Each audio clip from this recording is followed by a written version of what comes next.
Protagonistascalorifrío.com, el podcast con las entrevistas clave del sector de las instalaciones y la construcción sostenible.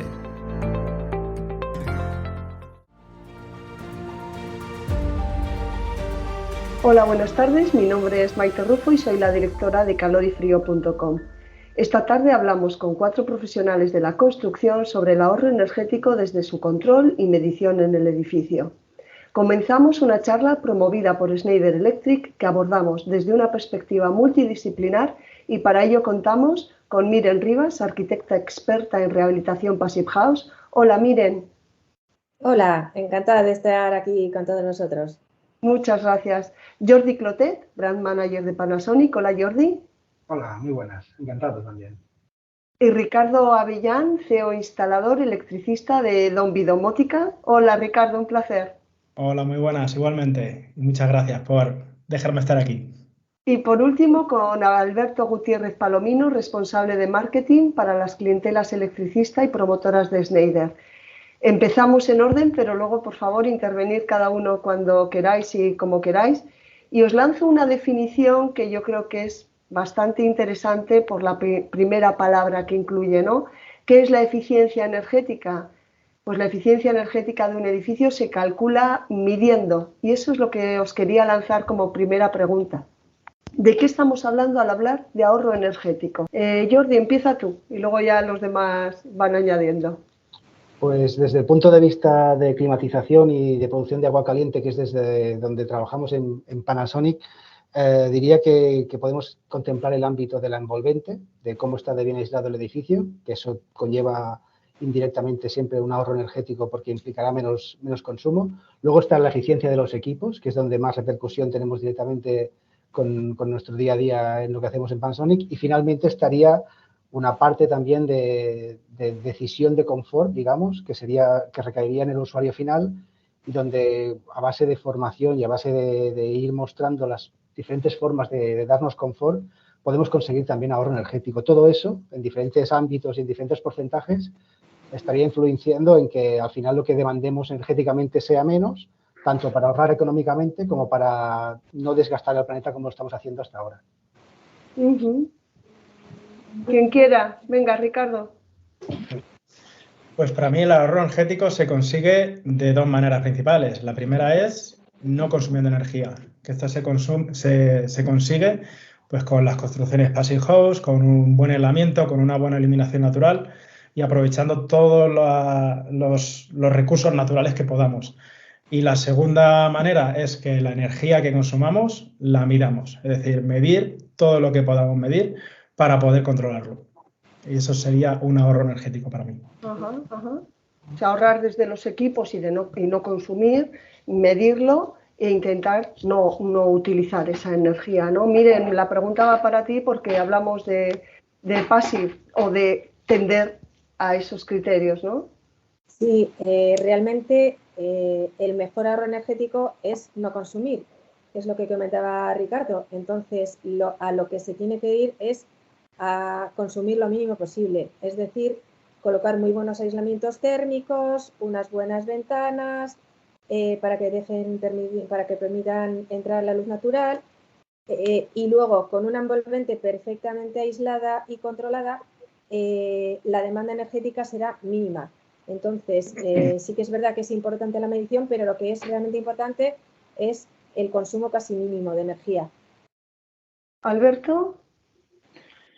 Pues yo, coincidiendo evidentemente con todos los aspectos que vosotros habéis destacado, quiero incidir en la importancia que tiene el control. Evidentemente que consumir lo menos posible desde la responsabilidad del usuario es esencial.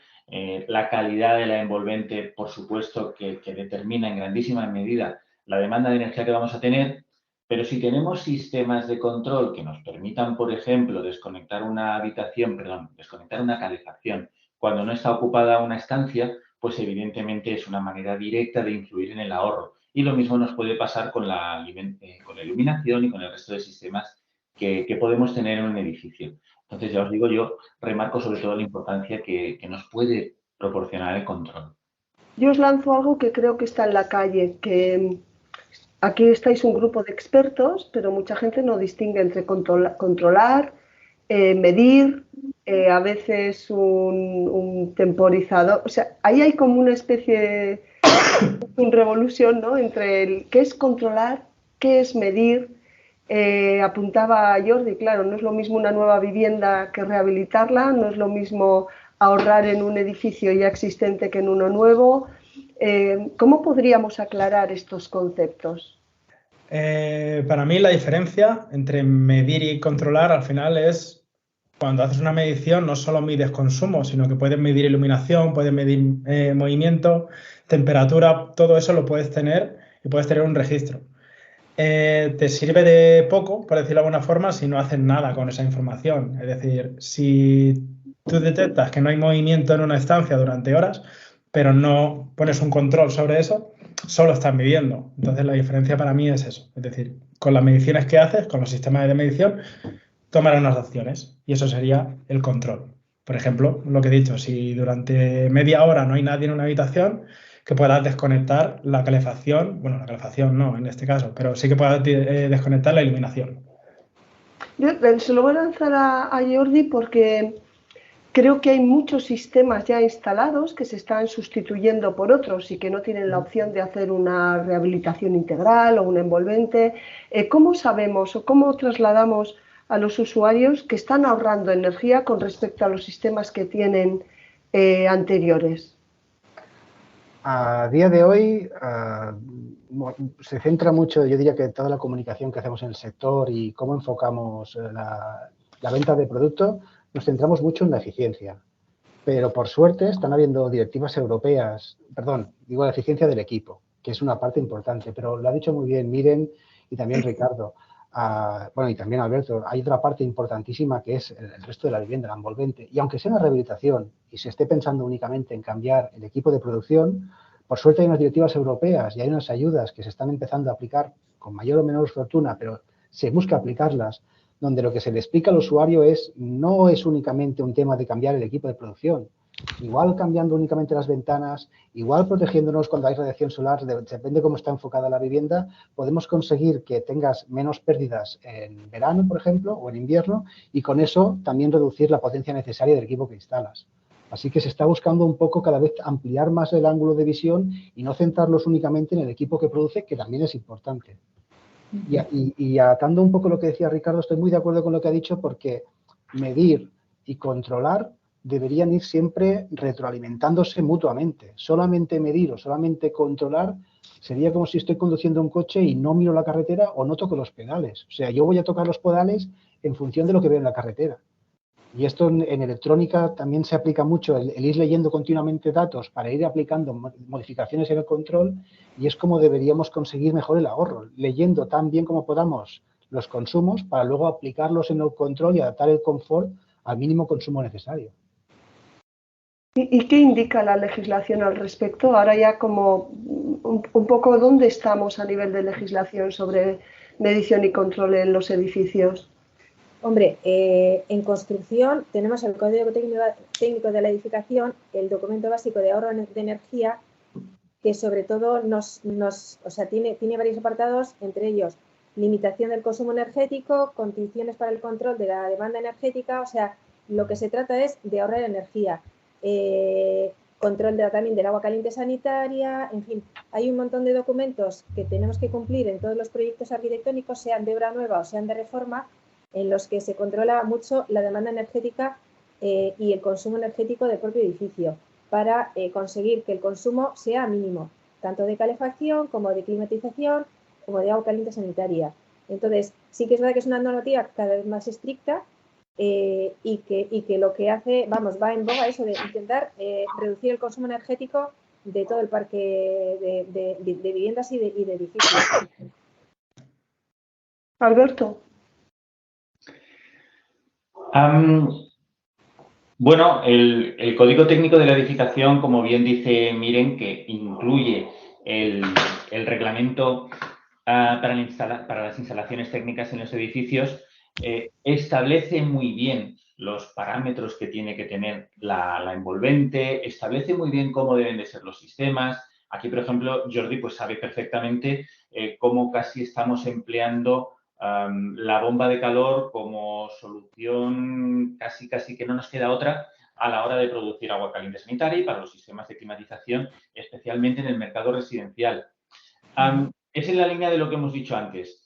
Es un código técnico que evidentemente ha supuesto un avance con respecto a la manera que teníamos de emplear los sistemas para climatización, para producir agua caliente sanitaria hace unos cuantos años, pero creemos que se centra muchísimo en envolvente, en características de los sistemas, en aprovechamiento de energías renovables, que está realmente bien, pero se queda un poquito corto en lo que se puede hacer con medir y en lo que se puede hacer con controlar. Sí, creo que tienes razón en ese punto, pero sí que es verdad que hemos dado un paso de gigante, porque ahora realmente la demanda energética de los edificios depende de la ubicación geográfica dentro de España, pero realmente el camino es ir hacia edificios de consumo energético casi nulo, que es una gran ventaja, porque claro, lo que evitaremos sea la pobreza energética de muchas familias que no pueden pagar la calefacción a fin de mes. Entonces, si el edificio no tiene una demanda energética grande, las facturas energéticas se van a ver reducidas al mínimo. Yo tengo, de todo lo que me estáis diciendo, tengo como una sensación que igual es errónea, ¿no?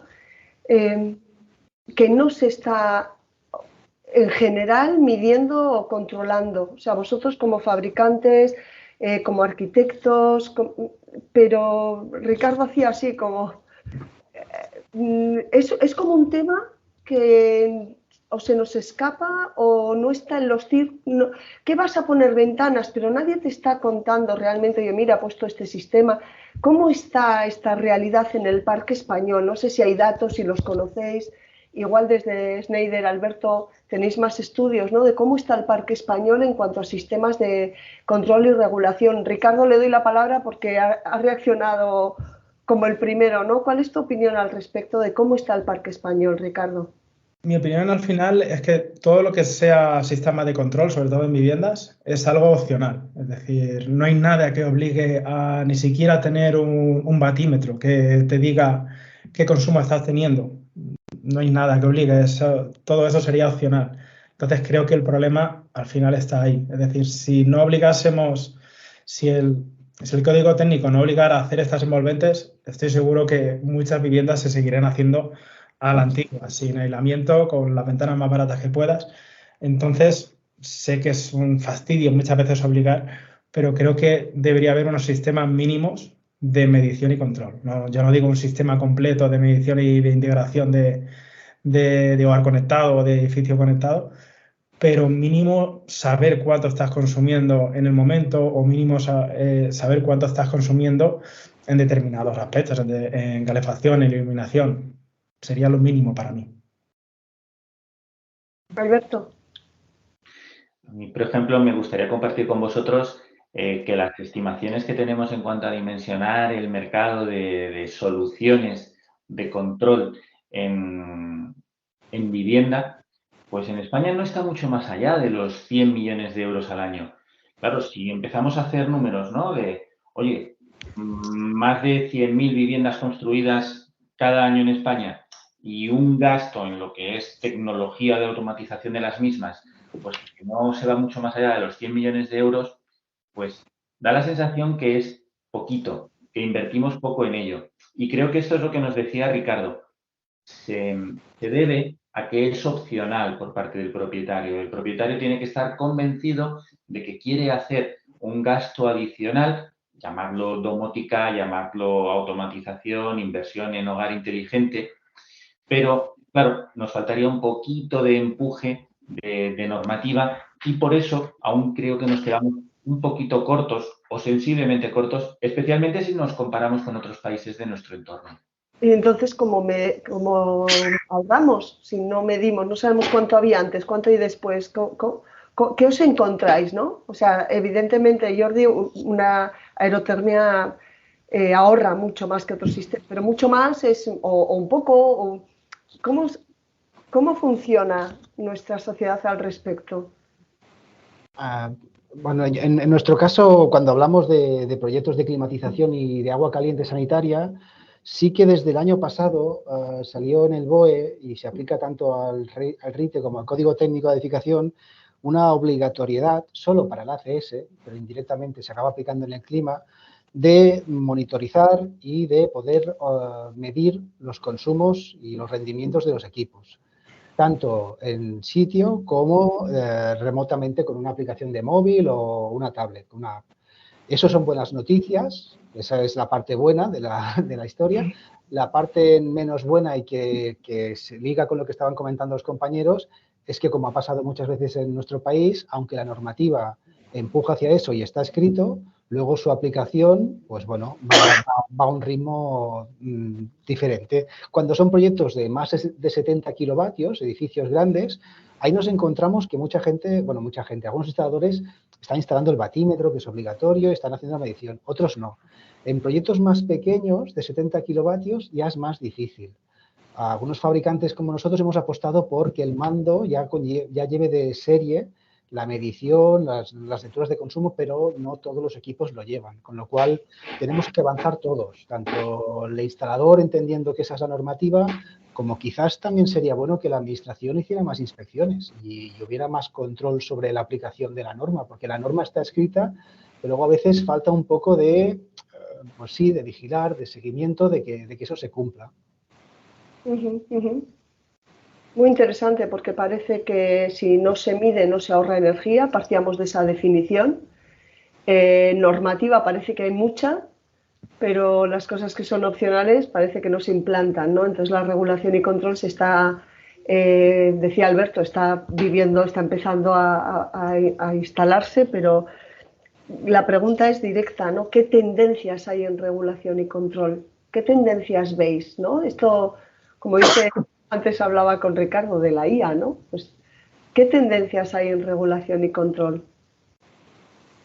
¿Cómo creéis que va evolucionando? Alberto. Pues mirad, yo os diría que hasta hace poco tiempo lo que veíamos en soluciones de regulación y control era emplear lo que solemos llamar nosotros verticales independientes, es decir, una solución para controlar las luces o una solución para controlar las persianas y a veces incluso una solución conjunta, las luces, las persianas y hasta el sistema para calefacción o refrigeración. Todo iba un poco independiente.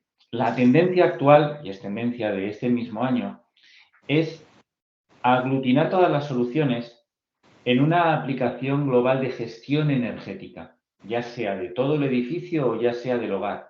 Es decir, imaginad a un usuario que emplea el teléfono móvil y desde su teléfono móvil, por supuestísimo que puede controlar esas luces, esas persianas y ese sistema de climatización, pero es que además puede ver cuánta energía está consumiendo este mes con respecto al anterior o al mismo mes del año pasado, e incluso puede monitorizar qué producción está teniendo de energía solar fotovoltaica y hasta decidir con esa energía que está produciendo qué quiere hacer.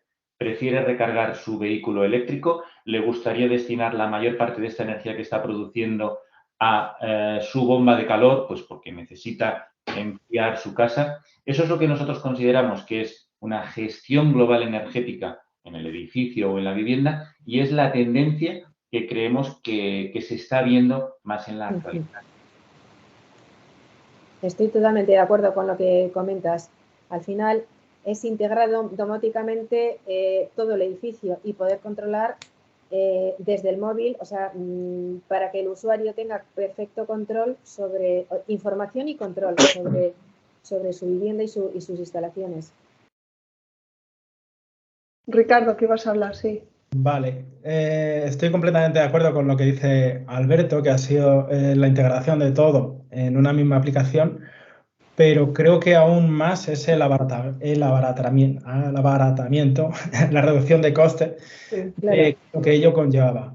Hace 5 años, si tú querías tener un sistema de control de ese tipo en casa, te tenías que ir KNX, te tenías que ir a algo cableado, te tenías que ir a soluciones que sí que suponían un esfuerzo muy grande para sumarlo a una reforma de una vivienda, por ejemplo, o para un edificio nuevo.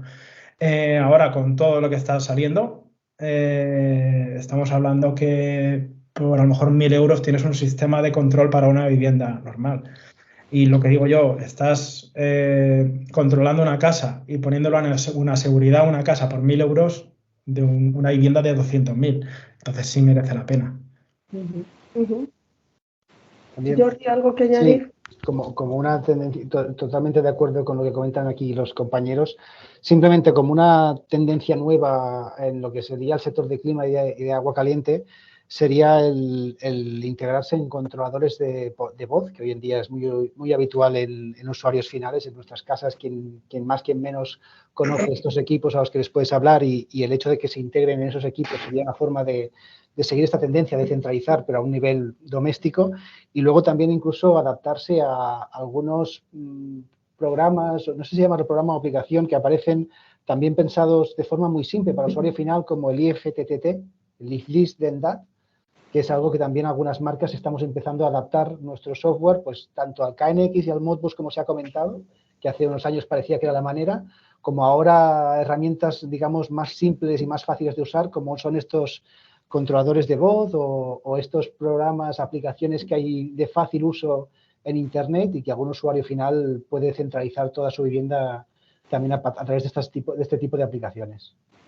Me encanta porque habéis dado 3 claves, os las resumo y si me equivoco me corregís, pero 3 claves que me parecen muy interesantes, que estamos en una época mucho más tecnológica y más digitalizada, con lo cual entra mucho mejor este tipo de concepto de regular y medir. La segunda, que se ha abaratado mucho esta tecnología, con lo cual... Y la tercera, que es mucho más fácil de usar. Estáis todos integrando soluciones que son más fáciles y entonces el usuario no tiene ningún rechazo, ¿no? Seguramente deberíamos haber tratado este tema antes porque habéis dado como tendencias y soluciones, pero entonces, ¿qué frenos hay? ¿No es obligatorio? Ese es un freno. Yo conozco pocas casas con una verdadera regulación y control, con una domótica generalizada. ¿Qué frenos podríamos decir? ¿Sigue siendo caro? ¿Sigue siendo difícil? ¿Sigue siendo voluntario? Para mí, muchas veces es el desconocimiento. Es decir, el público general no lo conoce. En un coche, vamos, le metemos de todo. No te puedes imaginar ahora mismo un coche sin el Evaluna, sin el clima, sin toda la automatización que tiene y todos los extras que se le ponen. En una casa seguimos controlando las persianas a mano, las luces con interruptores como hace 50 años. Entonces, cuando le explicas al dueño de la vivienda, al cliente, lo que conlleva instalar ese sistema y el precio es lo que le va a costar un sofá de esa casa, al final entra. Al final entra porque lo va a ahorrar, es seguridad y es confort. Y estamos hablando ya que no solo que puedes controlar cosas, sino que es automático. Es decir, lo que estábamos diciendo, que abres una ventana y se apaga el aire acondicionado. Es decir, estamos hablando de ahorros importantes. ¿Cómo lo veis los demás? ¿Qué frenos hay para que no esté más generalizado el uso de estas soluciones de regulación y de control? Yo creo que es el desconocimiento, como ha dicho Ricardo, pero además creo que falta información dirigida a los usuarios finales, porque nadie se plantea, bueno, primero, que yo creo que la gente piensa que es carísimo, porque la domótica hace tiempo era carísima, entonces solo se ponía pues en edificaciones enormes, importantes, carísimas, pero no para un usuario normal. En cambio, yo creo que ahora claro, la mayoría de las reformas que se hacen son usuarios normales, entre comillas, y entonces creo que falta información, propaganda, anuncios, no sé cómo decirlo, dirigida a los usuarios finales. No sé, es mi visión de toda esta historia. No sé si eso está pasando en Clima y ACS, Jordi. Hay soluciones muchísimo más eficientes, que ahorran, no solo energía, que ahorran mucho dinero. ¿Qué frenos os encontráis ahí por parte de los usuarios? No sé si es financiación, porque no sé. Bueno, de entrada y a riesgo de repetirme, lo que ha dicho Ricardo y Miren es totalmente el reflejo de lo que nos encontramos, que es falta de formación, falta de de conocimiento o de comprender la importancia a largo plazo de estas herramientas, ¿no? Por parte del usuario final o por parte del constructor, quien sea. Y luego, también a riesgo de repetirme lo que comentaba antes, tenemos, como os he dicho, en el código técnico de la edificación, el HE4, que hace referencia al agua caliente, se exige que sea energía renovable, lo cual está muy bien, porque ayuda a que sistemas como la aerotermia o como la energía solar, tanto fotovoltaica como térmica, sean utilizadas, pero luego, siendo que está exigido también que se monitorice y que se midan los consumos y los rendimientos, a fin de cuentas no hay una fiscalización de esa normativa, no hay un seguimiento de la misma. Entonces depende un poco de que se vaya extendiendo y haciéndose común ese uso, esa instalación de monitorización, pero seguramente sería mucho más rápido y mucho más eficiente si se estuviera un control desde las inspecciones necesarias administrativas para que esto se obligara a aplicarse como es la norma, ¿no? Como indica la norma. Tenemos un bonito marrón además, que hay que ahorrar energía sí o sí. O sea que ahí lo tenemos un reto todos, ¿no? Sí. Sí, además es que, perdona, yo creo que así como en un coche sabemos que es obligatorio llevar el coche al mantenimiento, a que nos revisen el aceite, los filtros, no sé qué, en las viviendas no realizamos prácticamente mantenimientos. Y eso, si tuviéramos un control y una medición, como habéis comentado, sería mucho más fácil. Pues mira, no sé, aquí me indica que la instalación de ventilación dice que tienes que cambiar los filtros del aire. No hay un mantenedor de edificios. O sea, realmente solo se mantienen las instalaciones de gas porque es obligatorio, pero poco más. Y yo creo que sí que hay una labor importante de mantenimiento de todas las instalaciones y de todo el edificio. Sí, han empezado las ITES, pero son de los conjuntos de los edificios y no son realmente, no se mete tanto dentro de las viviendas, se revisan las estructuras, las instalaciones comunes, pero yo creo que ya hace falta también un mantenimiento generalizado de las viviendas y de sus instalaciones. Hay también otro punto que yo creo que es un freno al desarrollo de estas soluciones, y es que somos un país en el que se vende con facilidad toda la vivienda nueva, toda la obra nueva, realmente en grandes ciudades sabemos que se vende sobre plano y no hay necesidad de si hacemos, por ejemplo, el símil, como tú hacías, Miren, con el mercado de la automoción, bueno, pues si tú quieres comprar un vehículo del tipo que sea, sabes que hay perfectamente 5 o incluso 10 opciones que podrían encajar a la perfección en tu presupuesto, en el tipo de coche que estás buscando. Claro, eso al final acaba obligando a una diferenciación, a una inclusión de tecnología que no la tenemos en las viviendas, porque muchas veces los promotores, ¿qué piensan? Yo estoy vendiendo 100 metros cuadrados y a tanto el metro cuadrado. ¿Necesito diferenciarme? Bueno, lo voy a vender igual. Sí. Y es muy curioso porque nosotros tenemos estudios que nos enseñan que básicamente hay una relación de 4:1 entre la inversión en tecnología que se hace en la vivienda y el valor percibido. Es decir, que si se invirtieran 2.000 euros, el usuario final que compra la vivienda cree que su vivienda vale 8.000 euros más. Y no se aprovecha porque hay esa sensación o ese conformismo de, pues, si lo voy a vender. Sí. Sí, sí. Eso es lo de está todo el bacalao vendido, ¿no? Pues ya no hacemos nada. Vamos a hacer un poco la carta a los Reyes Magos, si queréis, un poco por recopilar esta conversación, porque entre los retos de futuro igual están los elementos que podrían dinamizar esto, ¿eh? Yo tengo ahora como un batiburrillo de muchas cosas, pero si desde el principio, si desde que se construye una casa lleva sus sistemas de regulación y control, se monitoriza, se verían qué mejorar para ahorrar. Pues vamos a pedir eso. Si desde, no sé, la figura que decía, Miren, existiera un mantenedor de edificios, ya tendría... ¿Cuáles podrían ser esos elementos que dinamicen la demanda a futuro para que haya un verdadero control, una regulación y un ahorro de energía? Ahora mismo la tecnología ya nos permite hacerlo a la perfección. Lo que va a permitir que se produzca este dinamismo en la demanda va a ser el boca a boca. Cada vez vamos viendo como personas cerca nuestro, nuestros amigos y nuestros familiares, nos cuentan experiencias de éxito. Pues mira, mi instalador me sugirió y me hizo esta solución para controlar pues, diferentes elementos en mi vivienda y ha sido una experiencia absolutamente satisfactoria. De modo que incluso si pensáis años atrás, la domótica podía tener hasta cierta connotación negativa. Esto se va a ir superando. Cada vez nos llegan más mensajes de que esto funciona muy bien y que es realmente satisfactorio. Entonces, creo que esa experiencia, ese esfuerzo que creo que todos como profesionales estamos haciendo, cada uno en nuestro ámbito, de difundir, de informar, de explicar que esto verdaderamente es necesario, que además tiene también una implicación con la sostenibilidad en el planeta. Todos tenemos que ser responsables de que es absolutamente indispensable gastar menos y no simplemente gastar menos para ahorrarme dinero, ¿no? No es una cuestión de dinero, es que me gustaría que nuestros hijos y nuestros nietos todavía pudieran vivir aquí bien. Bueno, pues creo que todo esto sí que va a ayudar a que estas soluciones se vayan popularizando y vayan creciendo muchísimo. ¿Cómo lo veis, Ricardo? Vale, yo como instalador lo estoy viendo día a día, es decir, diría que la mitad de las viviendas que reformo, que hago nuevas, sobre todo las nuevas, lo llevan absolutamente todas. Un sistema de control, aunque sea un sistema básico, son 10 minutos de hablar con el cliente y entra completamente.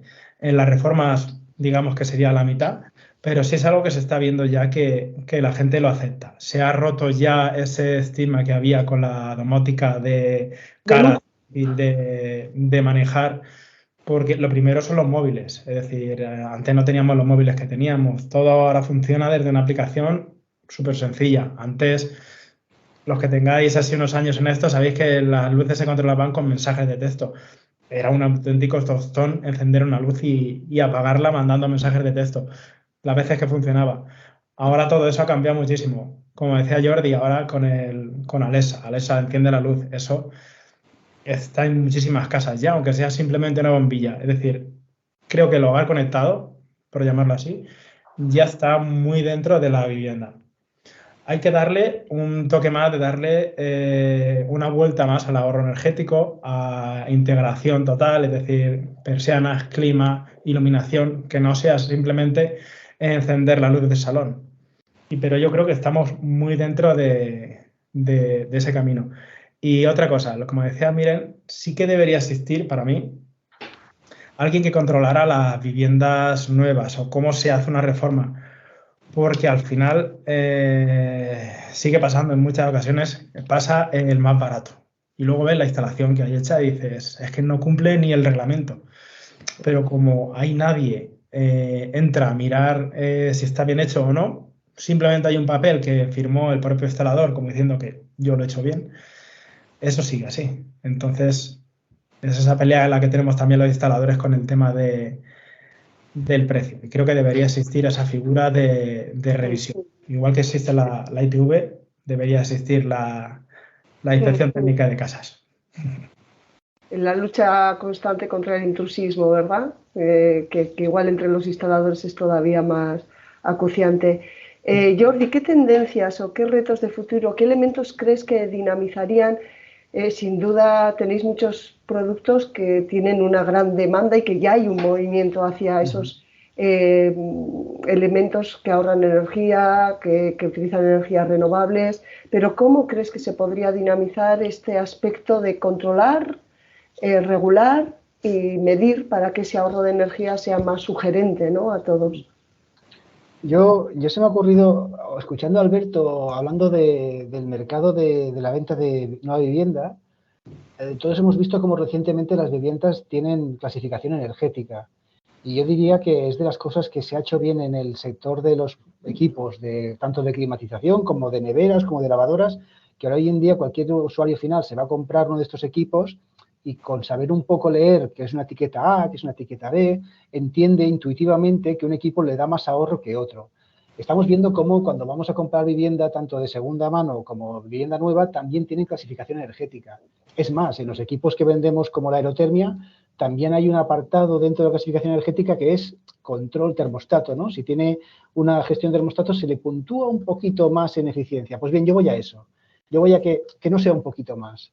Que la eficiencia de un equipo, en función de tener una buena medición y una buena gestión, le beneficie mucho en ganar más clasificación energética que otro que no lo tenga, y que en las viviendas donde aparecen esos equipos y también influyen en la etiqueta energética de la vivienda, que ese más que se dé por tener una buena gestión, un buen control y una buena medición, repercuta en el precio.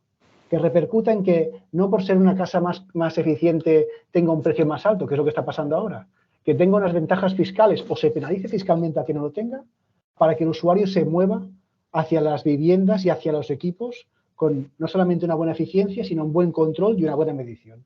Sería una forma de empujar, y que ya la tenemos medio hecha, solo hace falta hacerle un par de retoques.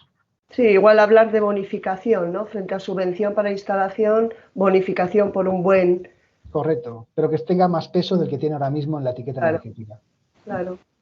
Cerrando el tema, que aunque os parezca mentira, ya ha pasado un buen ratito, ¿cómo os parecería estos retos? ¿Cuáles son los retos de futuro, ¿no? Empezando igual, retomamos lo de Jordi, ¿no? Partiendo un poco de esto, ¿cuáles son los retos de futuro?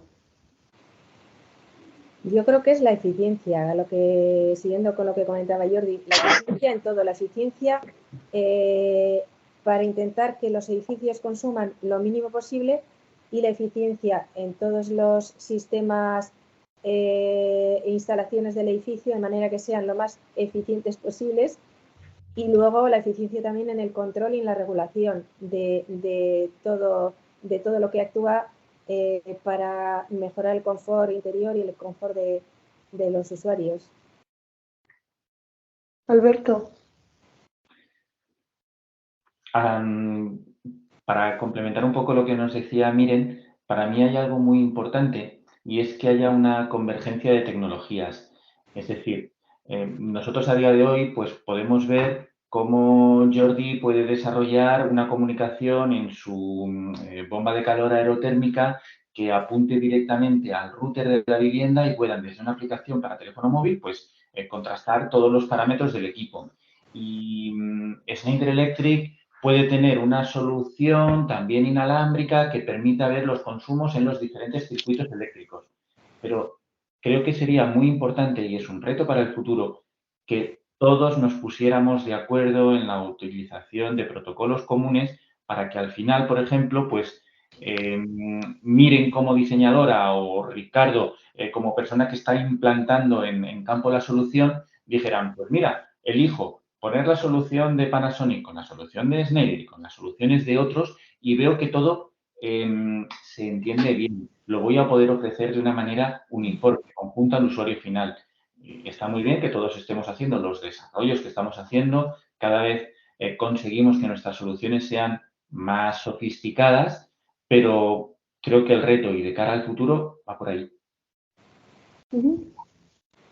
Yo os cuento como instalador, creo que el mayor reto que viene, porque podemos estar intentando ahorrar al máximo en todos los sistemas de vivienda, de clima, de iluminación, pero viene el coche eléctrico, que va a ser un gran consumidor de aquí a muy pocos años. Es decir, ahora mismo las soluciones que se están dando es el primero que llegue, que enchufe a los contadores, que enchufe como pueda, se saca de la vivienda. Sí que es verdad que hay sistemas de contratar más potencia de noche que de día. En horario valle se contrata más potencia en estos casos, pero creo que es el mayor reto que tenemos de aquí a muy pocos años, porque nos damos cuenta que un coche fácilmente se come 5 kilovatios hora cuando estamos luchando por no encender luces de 7 vatios. Entonces, creo que, como ha dicho Alberto, es un apartado más que deberíamos integrar dentro de toda la vivienda o todo el edificio, porque va a ser un gran consumidor dentro de muy poco, si no lo está siendo ya. Pues muchísimas gracias. Os resumo también, si me dejo algo me lo decís: convergencia tecnológica, que sea asequible, que sea de uso fácil, usabilidad, la normativa, que tiene que dejar más allá de la voluntariedad, y la convergencia también o la integración de ese consumo que se va a hacer de otros elementos eléctricos importantes como son el coche. No sé si queréis añadir algo. Yo creo que ha sido una charla muy interesante. Os doy las gracias porque son pinceladas, no da tiempo para más, pero son pinceladas muy importantes, muy interesantes, así que os lo agradezco mucho. Gracias, Miren. Gracias a vosotros, ha sido interesante realmente. Gracias. Alberto. Muchas gracias y encantado de que nos hayáis dado la oportunidad de compartir este rato todos juntos. A vosotros, Jordi, muchísimas gracias. Gracias a vosotros, Maite, ha sido un placer. Y Ricardo, nos veremos y muchísimas gracias también. Y hasta aquí la lupa temática de hoy. Para más información no olvidéis visitar www.calorifrio.com, suscribiros a nuestros canales de podcast y también a nuestros canales de YouTube. Muchas gracias por vuestra atención y hasta pronto.